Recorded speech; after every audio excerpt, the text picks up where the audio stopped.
The home that all too many Americans left was solidly structured idealistically.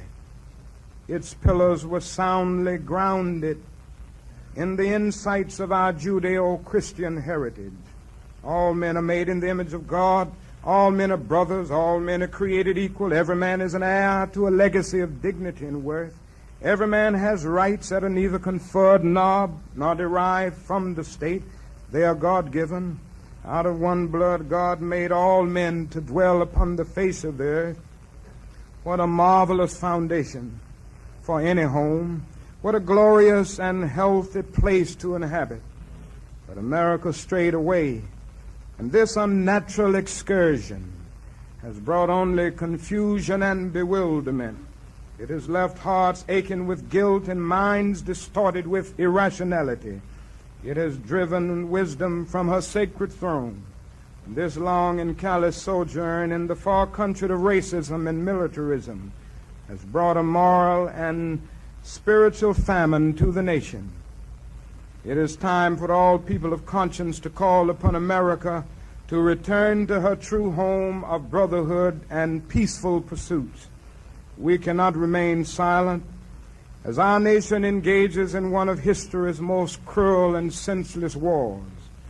America must continue to have, during these days of human travail, a company of creative dissenters.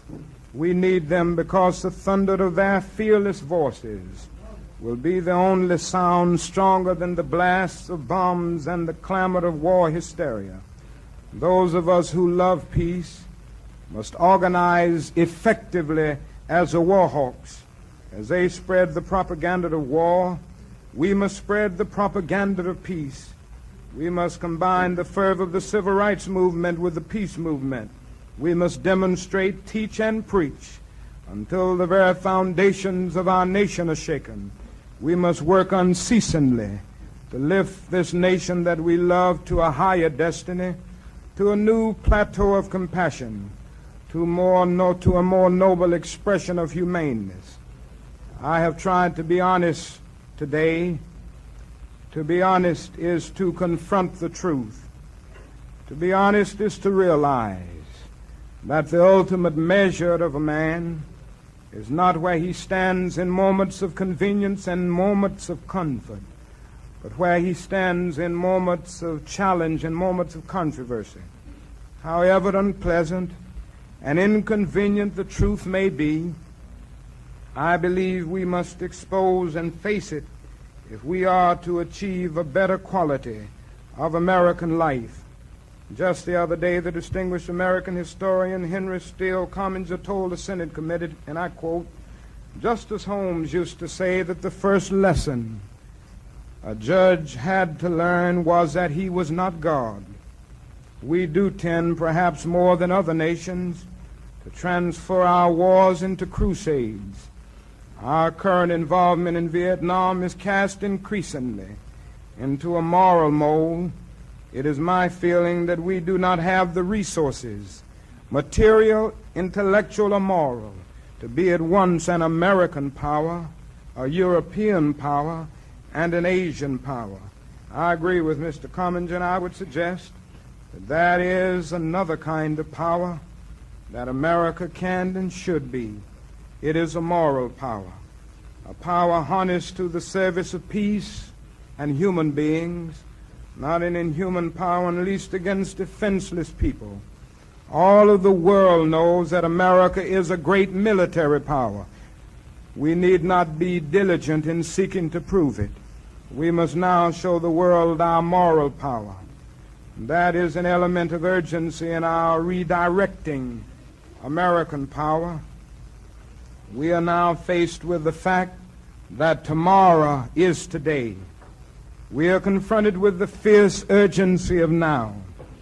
In this unfolding conundrum of life and history, there is such a thing as being too late. Procrastination is still the thief of time. Life often leaves us standing bare, naked, and dejected with a lost opportunity. The tide in the affairs of men does not remain at flood, it ebbs. We may cry out desperately for time to pause in her passage, but time is adamant in every plea. It rushes on. Over the bleached bones and cluttered wreckage of numerous civilizations are written the pathetic words, "Too late." There is an invisible book of life that faithfully records our vigilance or our neglect. The moving finger writes, and having writ moves on. We still have a choice today: nonviolent coexistence, a violent co-annihilation. History will record the choice we make. It is still not too late to make the proper choice. If we decide to become a moral power, we will be able to transform the jangling discords of this world into a beautiful symphony of brotherhood. If we make the wise decision, we will be able to transform our pending national and cosmic elegy into a creative psalm of peace. This will be a glorious day. If we will only do it, we will speed up the day when all of God's children, black men and white men, Jews and Gentiles, Protestants and Catholics, Easterners and Westerners, will be able to join hands and sing in the words of the old Negro spiritual, "Free at last, free at last. Thank God Almighty, we are free at last."